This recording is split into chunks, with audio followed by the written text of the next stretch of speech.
నమస్తే TV TNN news కి స్వాగతం। కాంగ్రెస్ పార్టీ దివ్యాంగులకు ఇచ్చిన హామీలను వెంటనే అమలు చేయాలని సోషల్ జస్టిస్ పార్టీ అధ్యక్షుడు చామకూర రాజు ఆధ్వర్యంలో నిర్వహించిన దివ్యాంగుల వేదన దీక్ష కార్యక్రమంలో విశ్వవిద్యాలయాల దివ్యాంగుల ఫోరం తెలంగాణ రాష్ట్ర ఉపాధ్యక్షులు మారవేణి చంద్రశేఖర్ యాదవ్ మాట్లాడుతూ ఎన్నికల సమయంలో కాంగ్రెస్ పార్టీ దివ్యాంగులకు ఇచ్చిన హామీలను తక్షణమే అమలు చేయాలని రాష్ట్ర ప్రభుత్వాన్ని డిమాండ్ చేశారు। కార్యవర్గం కాంగ్రెస్ మేనిఫెస్టో అమలు సాధన సమితి చైర్మన్ చెరుకు నాగభూషణం కరుణాకర్ తదితరులు దివ్యాంగ సంఘాల నాయకులు ఉద్యమకారులు పాల్గొన్నారు।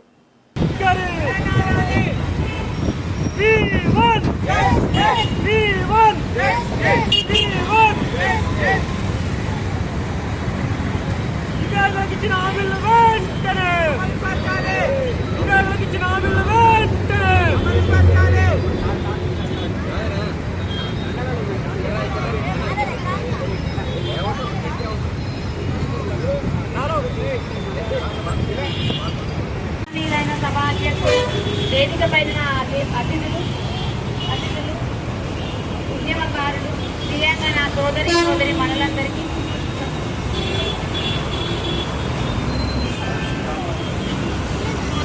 మనలకు అందరికీ నా హృదయపూర్వక ధన్యవాదాలు।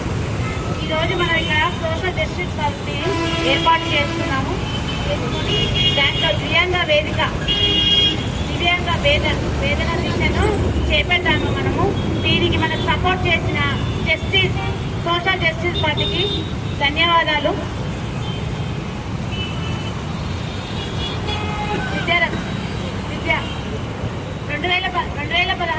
2016 చట్ట ప్రకారం కేంద్ర రాష్ట్రాలు ఒక నిర్ణయానికి వచ్చాయి। ఉద్యోగాలలో అన్ని విషయాలలో 5% రిజర్వేషన్ కల్పిస్తామన్నారు, కానీ వాటిలో నిర్లక్ష్యమే కనిపిస్తుంది, కానీ మనకు కల్పించే అవకాశం ఎక్కడ కనిపించలేదు। నెక్స్ట్ ఇంకేది మనం చూడగానే ఏమంటారంటే పక్కన అట్లా పోతే నువ్వు వికలాంగులు కదా, మీరు మంచి చదువుకుంటే మంచి ఉద్యోగాలు వస్తాయి అంటారు। ఎక్కడ ఉద్యోగాలు? మన డిగ్రీలు PGలు PhDలు చేసినాం, కానీ నిరుద్యోగాలు। ఈ రోజు రోడ్డు మీద కూర్చోవడానికి కారణం ఏంటంటే మన గవర్నమెంటే। మనం ఈ రోజు మీరు రోడ్డు మీద కూర్చొని ధర్నాలు ఎందుకు చేస్తున్నాము? మన గవర్నమెంట్ మనకి ఇచ్చిన హామీలు నెరవేర్చకపోతేనే రోడ్డు కావాల్సిన అవకాశం వచ్చింది। మనం ఏ పరిస్థితిలో ఉన్నాము? మనం నడవలేని పరిస్థితిలో ఉన్నాము, అయినా కానీ ఈ రోడ్డు మీదకి వచ్చి ధర్నా చేయాల్సిన అవకాశం వచ్చింది, మనకు స్థితి వచ్చింది। ఇదంతా మన గవర్నమెంట్ చేతిలోనే ఉంది। మనకు కల్పించి మనకున్న హక్కులనే మనం అడుగుతున్నాము, వేరే ఏం అడగట్లేము। మనకున్న హక్కులు మనకు రిజర్వేషన్ ప్రకారమే, కానీ ఏ రూల్ ప్రకారం ఉన్న హక్కులు అనేది మనకు కల్పిస్తే మనకి ఈ రోజు ఈ బాధ ఉండదు అనమాట। మనకి ఈ రోజు గవర్నమెంట్ మనకు ఎన్నికల ముందు ఇచ్చిన హామీ ఏంటి? 4,000 బదులు 6,000 ఇస్తామన్నారు, కానీ 6,000 ఇచ్చారా? 6,000 ఇక్కడ ఎవరికి ఇవ్వలేదు। ఏమన్నారు? అది బకాయి ఇస్తలేదు అని అన్నారు। ఈ గవర్నమెంట్ వచ్చి ఏం చేసింది? మనకు ఏం చేసింది ఈ గవర్నమెంట్? వాళ్ళు మనకి ఏ గవర్నమెంట్ వచ్చినా కానీ మనకు న్యాయం జరగట్లేదు। ఎందుకు జరగట్లేదు? మనలో యూనియన్ లేదు, మనం ఐక్యతగా పోరాడాలి। ఈ పోరాటం ఆపొద్దు, ఇంతటితో ముందుకు వెళ్ళాలి। ఈ రోజుతో మనం ఈ పోరాటం ఆపకుండా ఇంకా ఎక్కడ జరిగిన పోరాటానికి అందరం కలిసికట్టుగా వెళ్దాం, వెళ్ళి పోరాడదాం। ఈ పోరాటం ఆపొద్దు, మనం మన హక్కుల కోసం పోరాడే తీరాలి, మనం సాధిద్దాం మన హక్కులను। థ్యాంక్ యూ, ఈ అవకాశం ఇచ్చిన పెద్దలందరికీ। సోషల్ జస్టిస్ పార్టీ ఆధ్వర్యంలో నిర్వహిస్తున్నటువంటి దివ్యాంగుల ఆవేదన దీక్షకు అధ్యక్షత వహిస్తున్నటువంటి పార్టీ అధ్యక్షులు చామకూర రాజన్న గారికి, అదేవిధంగా ఒక కార్యక్రమానికి విశిష్ట అతిథిగా విచ్చేసినటువంటి కాంగ్రెస్ మేనిఫెస్టో అమలు సాధన సమితి చైర్మన్ గౌరవనీయులు పెద్దలు చెరుకు నాగభూషణం సార్ గారికి, అదేవిధంగా ధనమ్మ గారికి, రేణుక గారికి, రాజలక్ష్మి గారికి, లాల్ సింగ్ గారికి, వేదిక మీద ఉన్నటువంటి ఆశీర్వైనటువంటి దివ్యాంగ మిత్రులకు, సోదరిమణులకు, అదేవిధంగా ప్రజాప్రతినిధులకు, వివిధ కుల సంఘాల నాయకులకు, సామాజిక కార్యకర్తలకు అందరికీ కూడా తెలంగాణ ఉద్యమ నమస్కారాలు తెలియజేస్తా ఉన్నాను। ఈరోజు ఈ యొక్క వేదన దీక్ష చేపట్టడానికి ముఖ్య కారణం ఏంటంటే కాంగ్రెస్ పార్టీ అధికారంలో రాకముందు దివ్యాంగులకు అన్ని రకాలైనటువంటి మౌలిక వసతులు కల్పిస్తామని చెప్పడం జరిగింది। వికలాంగుల హక్కుల చట్టం 2016ను సమర్థవంతంగా అమలు చేస్తూ మీ యొక్క ఇబ్బందులను ఏదైనా కూడా ఈ చట్టం ద్వారా అమలయ్యే దిశగా కృషి చేస్తామని చెప్పడం జరిగింది। ఏ ఒక్క దివ్యాంగుడు కూడా నిరుద్యోగంతో బాధపడద్దు, ప్రతి ఒక్క దివ్యాంగుడు కూడా ఉద్యోగ అవకాశాలు కల్పిస్తూ బ్యాక్లాగ్ ఉద్యోగాలు 4% రిజర్వేషన్ ప్రకారం నింపుతామని చెప్పడం జరిగింది। ఇలా ఉద్యోగాల మాట లేదు, PGలు PhDలు చేసి అన్నమో రామచంద్ర అంటూ రోడ్ల పైన భిక్షాటన చేస్తూ, అదేవిధంగా స్విగ్గీ, జొమాటో, ర్యాపిడోలు నడుపుకుంటూ ఇలా ఎన్నో ఇబ్బందులు పడుతూ ఉన్నారు। అదేవిధంగా విశ్వవిద్యాలయాల్లో కూడా మౌలిక సదుపాయాలు లేవు, కార్యక్రమం చేస్తా ఉంది కాంగ్రెస్ గవర్నమెంట్. ఇలా విద్యాశాఖ మంత్రిగా శ్రీ గౌరవ రేవంత్ రెడ్డి గారే, ఈరోజు ముఖ్యమంత్రి ఆయనే, విద్యాశాఖ మంత్రి ఆయనే. ఏ ఒక్క దివ్యాంగుడు కూడా నాణ్యమైన విద్య దయనీయ పరిస్థితిలో ఉంది. ఇలా దివ్యాంగుడికి సుప్రీంకోర్టు జడ్జిమెంట్ ప్రకారం, అదేవిధంగా రైట్ టు ఎడ్యుకేషన్ యాక్ట్ 2009 ప్రకారం కూడా, అదేవిధంగా ఆర్పిడబ్ల్యూడి యాక్ట్ 2016 ప్రకారం సముచిత విద్య అందించాలి, సమాన హక్కులు అవకాశాలు విద్యలో కల్పించాలని చెప్పేసి ఉంది.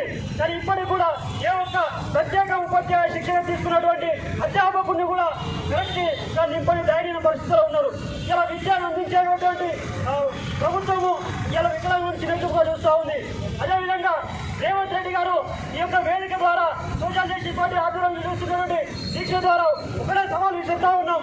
వచ్చిన భారతదేశంలో 75 సంవత్సరాల చరిత్ర గల భారతదేశంలో వికలాంగుల కుటుంబం నుంచి ముఖ్యమంత్రిగా ప్రాతినిధ్యం వహిస్తున్నటువంటి ఏకైక వ్యక్తి తెలుగుల రేవంత్ రెడ్డి గారు.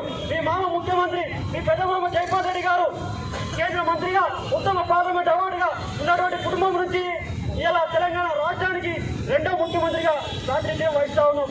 వికలాంగుల సంక్షేమంతోనే ప్రజా సంక్షేమం ఉన్నావు.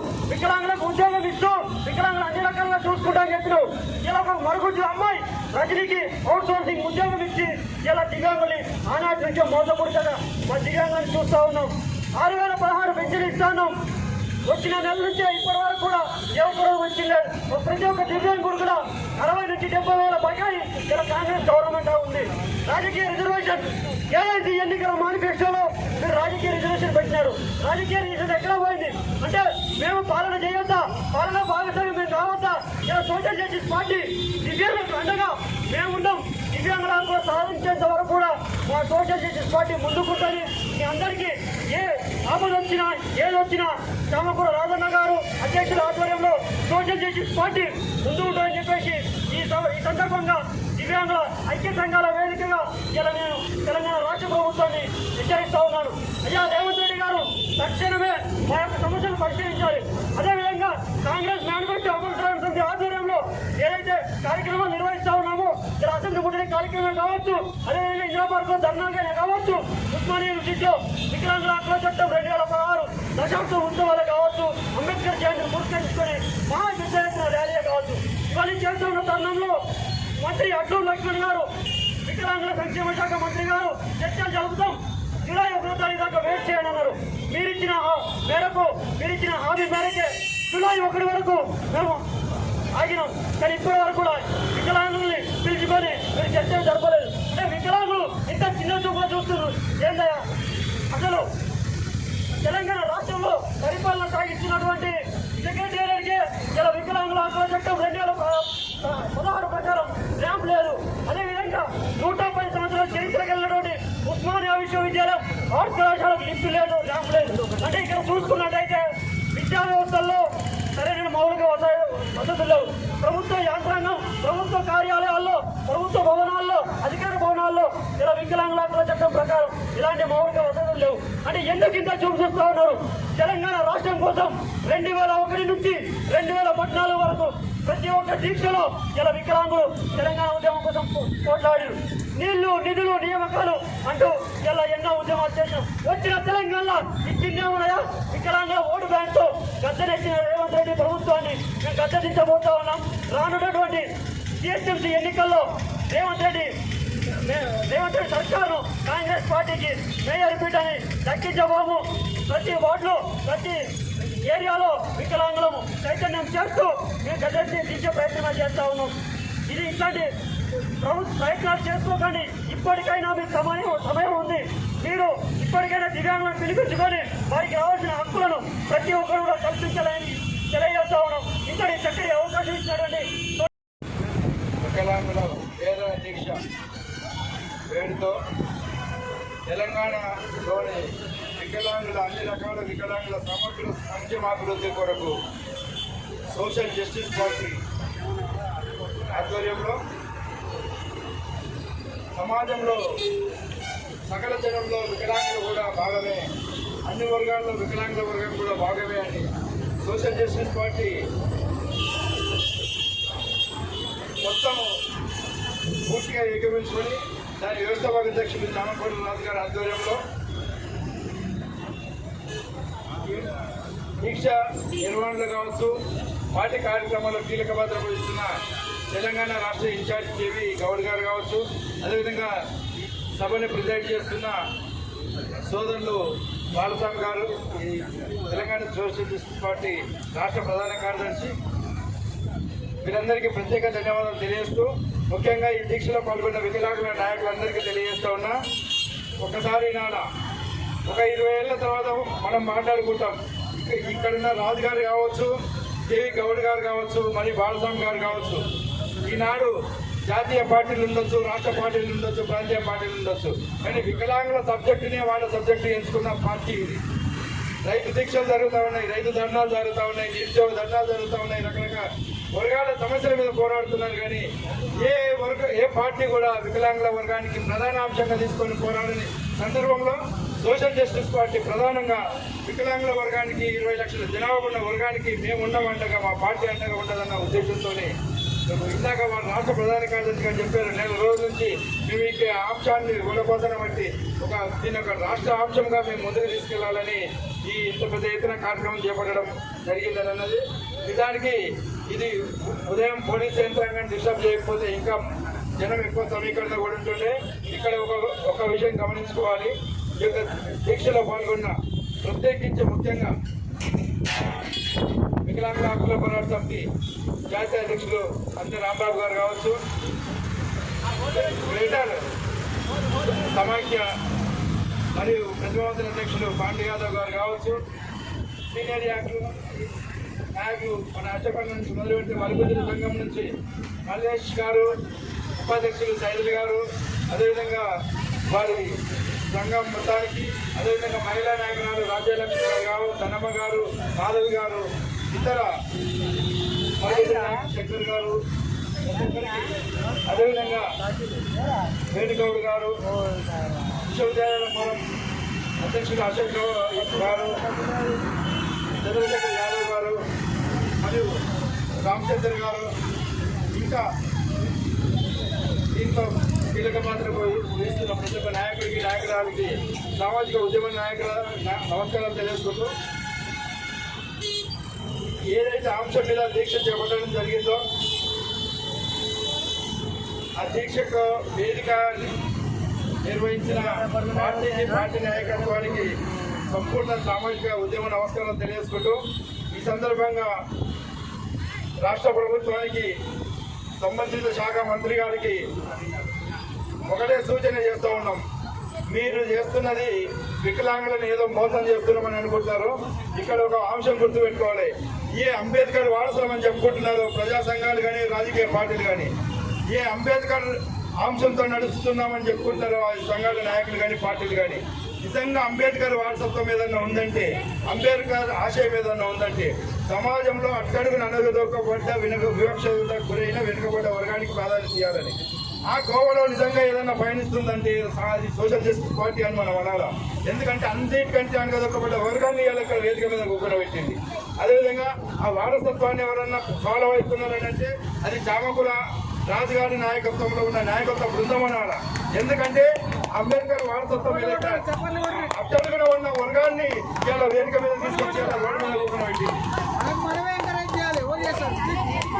ఈ విషయాలు నేను ఎందుకు చెప్తానంటే ఇది బరాబర్ ముక్కుసూటిగా అట్లోని లక్ష్మణ్ గారికి ఈ అంశం వెళ్తుంది. ఎందుకంటే నువ్వు ఏ అంబేద్కర్ ఆశయం ప్రకారం మాకు ఎమ్మెల్యేల రిజర్వేషన్ ఇవ్వలేదని చెప్పి 70 ఏళ్ళ నుంచి 78 ఏళ్ళ నుంచి మీరు రిజర్వేషన్లు అనుభవించుకుంటూ మా వర్గానికి ప్రాధాన్యత ఇవ్వలేదని మీరు టికెట్ చేసుకుని ఎమ్మెల్యే అయింటూ మా వర్గాలకు మంత్రి పదవి ఇవ్వలేదని చెప్పి మొట్టమొదటి మంత్రి అయినావు నువ్వు. అంబేద్కర్ ఆశయంతో మాకు రిజర్వేషన్ ఇవ్వలేదని 78 ఏళ్ళ నుంచి నువ్వు రాజ్యాంగంలో రిజర్వేషన్ ఫలాలు అందిస్తున్నా నీ వర్గం నుంచే మాకు ఎమ్మెల్యే టికెట్లలో అన్యాయం జరిగిందని, మంత్రివర్గంలో అన్యాయం జరిగిందని అయిన మంత్రివి నువ్వు.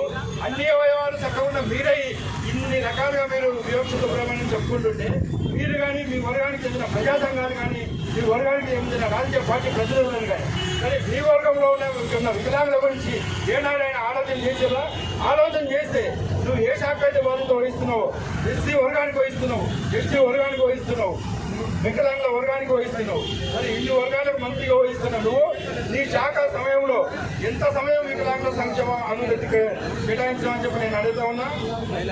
సంబంధిత మంత్రి గారికి ఒకటే జూలై 1 వరకు నువ్వు ఎవరి సమక్షంలో ఉన్నావు, సాక్షాత్తు రాష్ట్ర ముఖ్యమంత్రి మామగారి సమక్షంలో చెప్పినావు. జూలై 1 లోపు మీ సమస్యలన్నీ పరిష్కరిస్తానని చెప్పినావు. మీ పార్టీ ప్రతినిధులు కూడా అక్కడ తారసపడ్డ ప్రతినిధులు కూడా ఉన్నారు. జూలై 1 దాటిపోయింది, 5వ తారీఖు దాటిపోయింది. రాబోయే రోజుల్లో జరిగే పరిణామాలకు రాష్ట్ర ప్రభుత్వం కానీ సంబంధిత మంత్రి బాధ్యత వహించాలని తెలియజేస్తూ ఉన్నాను. ఇక్కడ ఏమాత్రం కూడా వికలాంగులు నాయకులుగా విడిపోయి ఉన్నారు కదా, సమాజం ఎక్కడెక్కడ ఉన్నది కదా, వీరి గురించి మాట్లాడినా ఒకటే మాట్లాడకుండా ఒకటే, అవుపడ్డప్పుడు ఏదో ఒకటి చెప్పొచ్చని అనుకుంటున్నామో. అది మమ్మల్ని మోసం చేస్తున్నట్టు కాదు. అంతిమంగా జరిగే పరిణామాలకు మీరే బాధ్యత వహించాల్సి ఉంటుంది. అది అంతిమంగా మీకు మీరే మోసం చేస్తున్నట్టు ఉంటుందని చెప్పి గుర్తు చేస్తూ, రాబోయే రోజులలో కాంగ్రెస్ మేనిఫెస్టోలో పేర్కొన్న ఏ అంశం అమలు చేయకపోయినా నిర్లక్ష్యం వహించిన జరిగే పరిణామాలకు రాష్ట్రపతి బాధ్యత వహించాలని తెలియజేసుకుంటూ, ఈ వేదికైన ప్రదేశాలను నిర్వహించిన సోషల్ జస్టిస్ పార్టీకి, దాని నాయకత్వానికి ప్రత్యేక ధన్యవాదాలు తెలియజేస్తున్నాను.